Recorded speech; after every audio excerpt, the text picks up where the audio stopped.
like a Hellcat.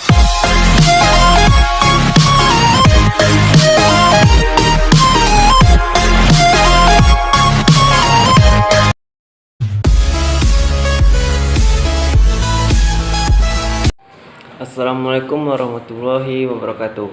Perkenalkan, nama saya Raihan Fadji Elmansyah. Saya berasal kelas 1B D3 Elektronika Politeknik Negeri Padang. Baiklah, pada video kali ini saya akan membahas dua pembahasan, yaitu yang pertama, aplikasi nilai Pancasila pada kehidupan sehari-hari dalam menghadapi COVID-19. Yang kedua, kasus negara konstitusi dan kaitannya dengan illegal logging. Langsung saja saya bahas pembahasan yang pertama, yaitu aplikasi nilai Pancasila pada kehidupan sehari-hari dalam menghadapi COVID-19. Sebelum saya mulai, saya akan menjelaskan terlebih dahulu apa itu Pancasila. Pengertian Pancasila secara histori. Proses perumusan Pancasila diawali ketika dalam sidang BPUPKI pertama, Dr. Rajiman Widyo Diningrat mengajukan suatu masalah. Khususnya akan dibahas pada sidang tersebut. Masalah tersebut ialah tentang suatu calon rumusan dasar negara Indonesia yang akan dibentuk. Kemudian tampillah pada sidang tersebut tiga orang pembicara, yaitu Muhammad Yamin, Supomo, dan Soekarno. Pada tanggal 1 Juni 1945, dalam sidang tersebut, Senior Soekarno berpidato secara lisan tanpa teks mengenai calon rumusan dasar negara. Kemudian, untuk memberikan nama Pancasila yang artinya 5 dasar, hal ini Soekarno atas saran dari salah seorang temannya, yaitu seorang ahli bahasa tidak disebutkan namanya. Pada tanggal 17 Agustus 1945, Indonesia memproklamirkan kemerdekaannya. Kemudian keesokan harinya, tanggal 18 Agustus 1945, disahkannya Undang-Undang Dasar 1945, termasuk pembukaan Undang-Undang Dasar, di mana di dalamnya termuat isi rumusan 5 prinsip atau 5 prinsip sebagai satu dasar negara yang diberi nama Pancasila. Sejak saat itulah perkataan Pancasila menjadi bahasa Indonesia dan merupakan istilah umum, walaupun dalam alinea 4 pembukaan Undang-Undang Dasar 1945 tidak termuat istilah Pancasila. Namun, yang dimasukkan dasar negara Republik Indonesia adalah disebut dengan istilah Pancasila. Hal ini didasarkan atas interpretasi histori, terutama dalam rangka pembentukan calon rumusan dasar negara dan cara spontan diterima oleh presiden secara bulat. Pengertian Pancasila secara terminologis. Proklamasi kemerdekaan tanggal 17 Agustus 1945 itu telah melahirkan negara Republik Indonesia. Untuk melengkapi alat-alat perlengkapan negara sebagaimana lazimnya negara-negara yang merdeka, maka Panitia Persiapan Kemerdekaan Indonesia atau PPKI segera mengadakan sidang. Dalam sidangnya tanggal 18 Agustus 1945 telah berhasil mengesahkan Undang-Undang Dasar Negara Republik Indonesia yang dikenal dengan Undang-Undang Dasar 1945. Adapun Undang-Undang Dasar 1945 terdiri atas dua bagian, yaitu pembukaan dan pasal-pasal yang berisi 37 pasal, satu aturan-aturan perairan yang terdiri atas 4 pasal dan satu aturan tambahan terdiri dari 2 ayat. Dalam bagian pembukaan Undang-Undang Dasar 1945 yang terdiri atas 4 alinea tersebut tercantum rumusan Pancasila sebagai berikut. 1. Ketuhanan yang Maha Esa. 2. Kemanusiaan yang adil dan beradab. 3. Persatuan Indonesia. 4. Kerakyatan yang dipimpin oleh hikmat kebijaksanaan dalam permusyawaratan perwakilan. 5. Keadilan sosial bagi seluruh rakyat Indonesia. Rumusan Pancasila sebagaimana tercantum dalam pembukaan Undang-Undang Dasar 1945 inilah yang secara konstitusional sah dan benar-benar sebagai dasar negara Republik Indonesia yang disahkan oleh PPKI yang mewakili seluruh rakyat Indonesia. Nilai-nilai yang terkandung pada Pancasila dalam kehidupan sehari-hari. Yang pertama, sila pertama yang berbunyi ketuhanan yang Maha Esa. Sila ini berhubungan dengan perilaku kita sebagai umat beragama pada Tuhannya. Contohnya, percaya dan takwa kepada Tuhan Yang Maha Esa sesuai ajaran agama yang dianut masing-masing. Yang kedua, menjalankan perintah agama sesuai ajaran yang dianut masing-masing. Yang kedua, sikap yang sesuai dengan sila kedua.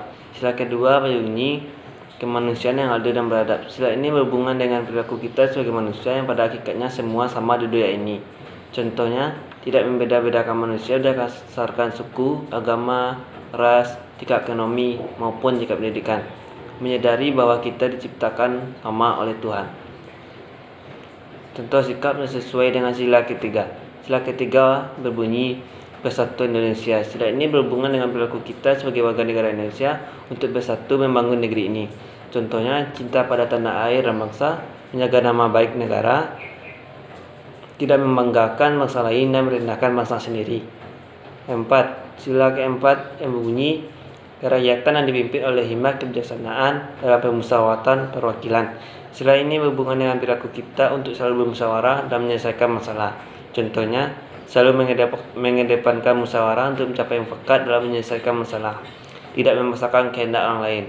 Sila kelima berbunyi, keadilan sosial bagi seluruh rakyat Indonesia. Sila ini berhubungan dengan perilaku kita dalam bersikap adil pada semua orang. Contohnya, berusaha menolong orang lain sesuai kemampuan, menghargai karya orang lain, dan tidak mengintimidasi orang dengan hak milik kita. Contoh dan aplikasi nilai-nilai Pancasila dalam menghadapi wabah virus COVID-19. 1. Sila pertama, ketuhanan yang Maha Esa. Semua anak bangsa Indonesia adalah masyarakat yang beragama, baik Islam, Katolik, Protestan, Hindu, Buddha, dan Konghucu. Semua masyarakat Indonesia mengakui Tuhan Yang Maha Esa. Dengan pengakuan adanya Tuhan Yang Maha Esa, tentu kita mengakui kebesarannya. Dan apabila kita menghadapi masalah, selain kita berupaya melakukan usaha mengatasinya, dengan kesadaran kita akan meminta pertolongan Tuhan, dan dengan kesadaran itu pula mari kita semua minta pertolongan kepada Tuhan Maha Esa melalui doa sesuai dengan agama masing-masing, supaya wabah virus corona atau COVID-19 ini cepat teratasi dan tidak ada lagi dampak ditimbulkan. Negara kita Indonesia cepat terbebas dari virus corona atau COVID-19.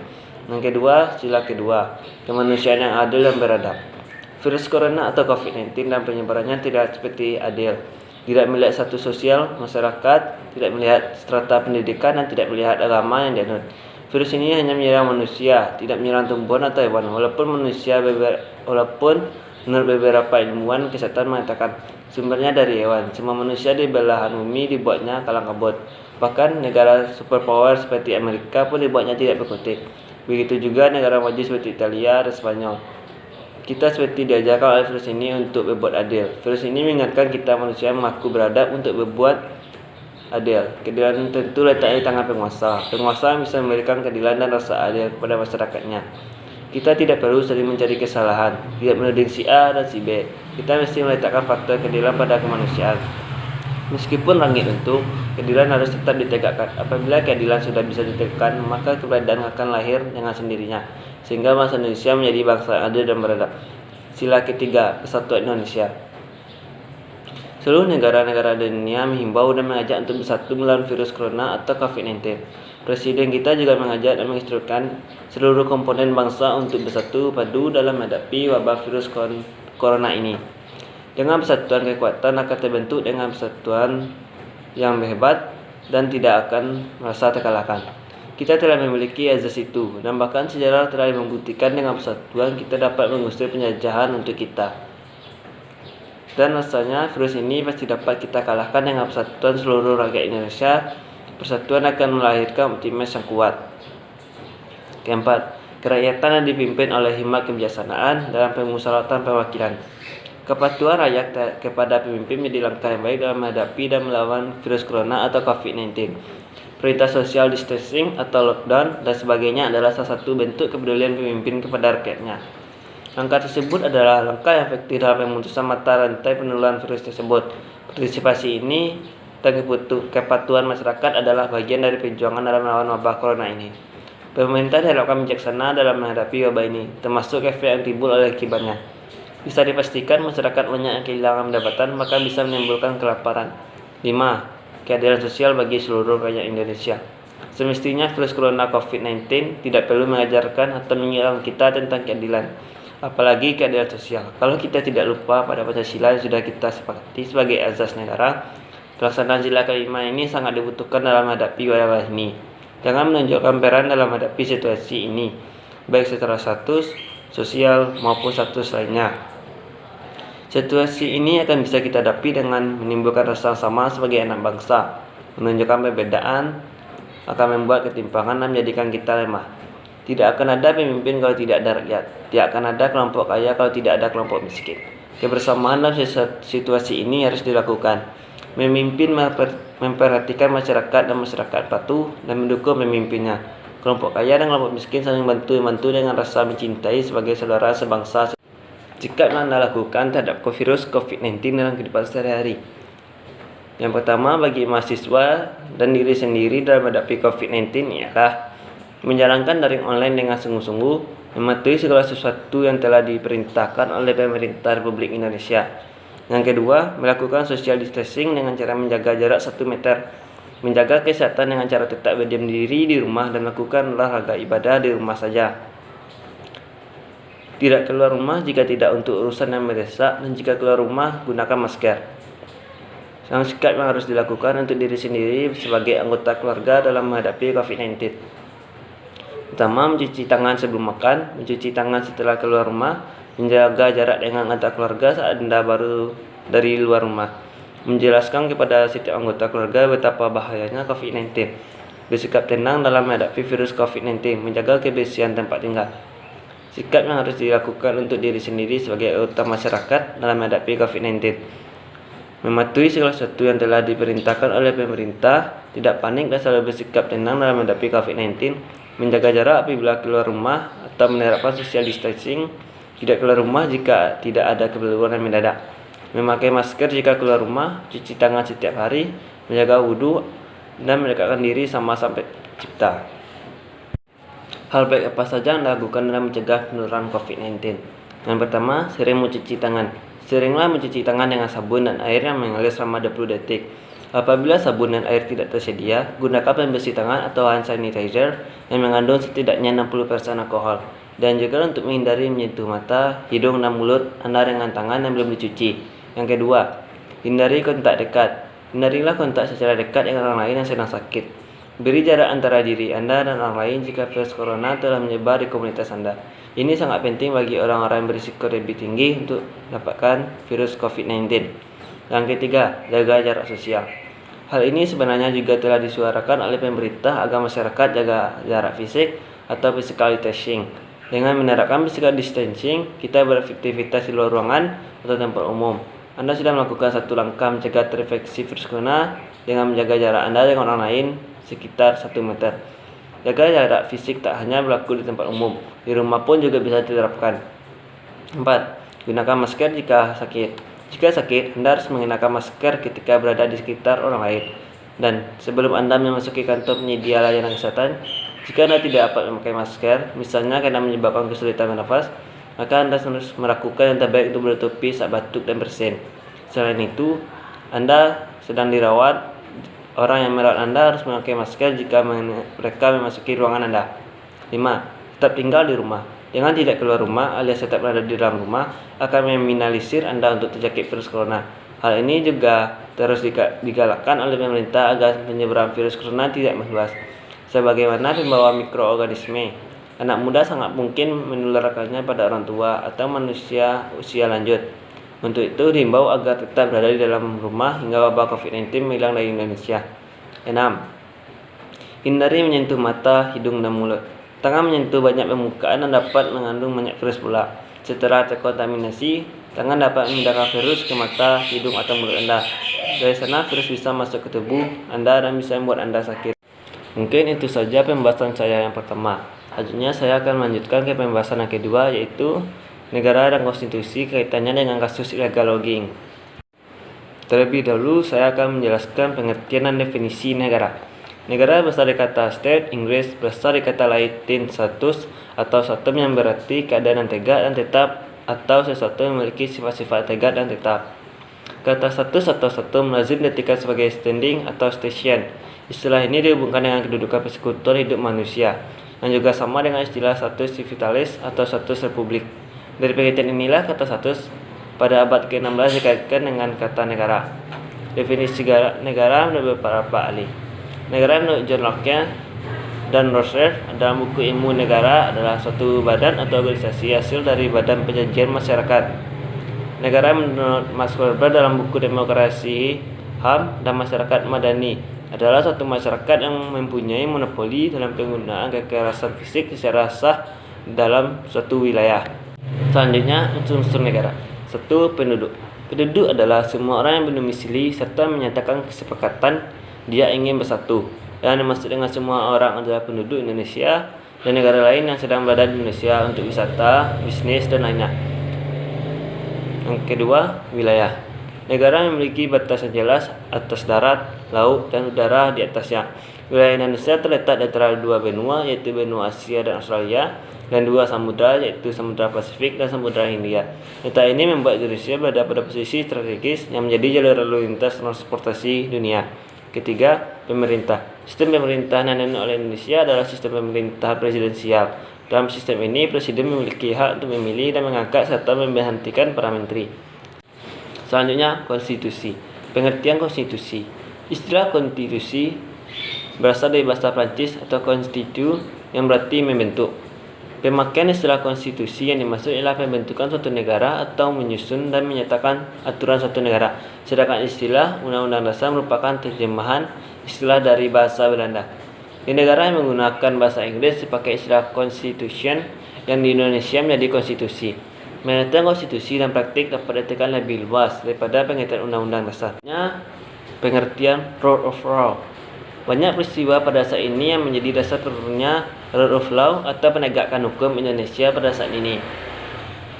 Mengalami permasalahan yang besar dalam hal illegal logging. Kasus yang lain menunjukkan perlunya penegakan hukum adalah kemampuan Perda DKI dalam rangka membatasi ruang bagi perokok. Peraturan daerah sudah dibuat dan dinyatakan berlaku, namun banyak masyarakat yang mengabaikan.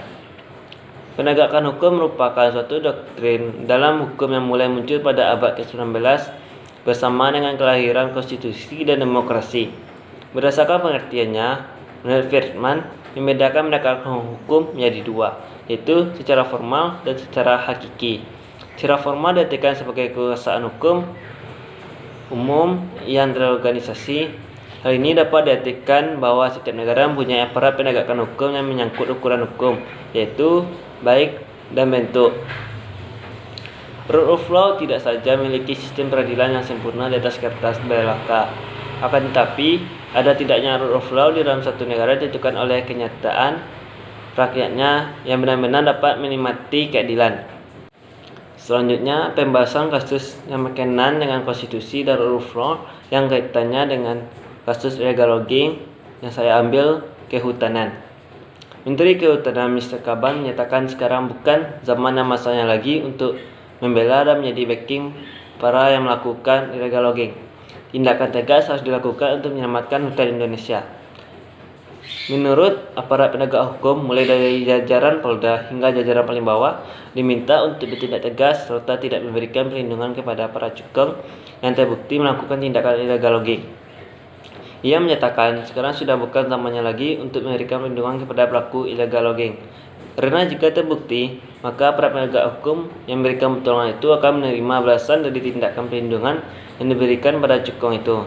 Ia menegaskan kebijakan illegal logging sudah merupakan kebijakan nasional yang sudah diatur dalam Impres.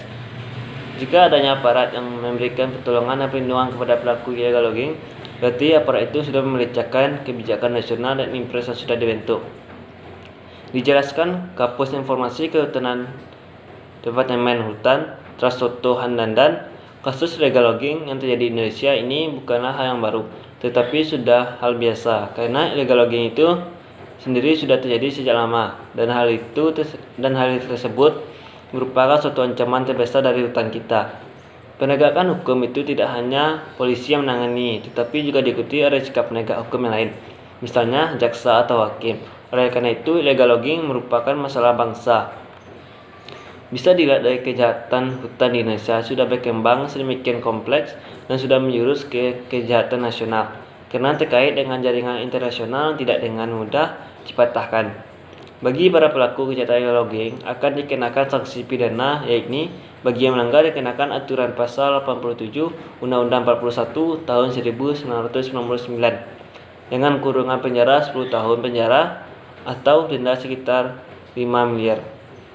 Bagi para penegak hukum, perlu ada persepsi atau komitmen dalam rangka penafsiran ketentuan aturan hukum yang ada menyangkut masalah tata usaha. Pada hakikatnya, kayu yang bergerak harus dilindungi surat keterangan sahnya hasil hutan atau SKSHH. Masalah illegal logging ini tidak bisa ditangani oleh kepolisian atau Departemen Kehutanan saja.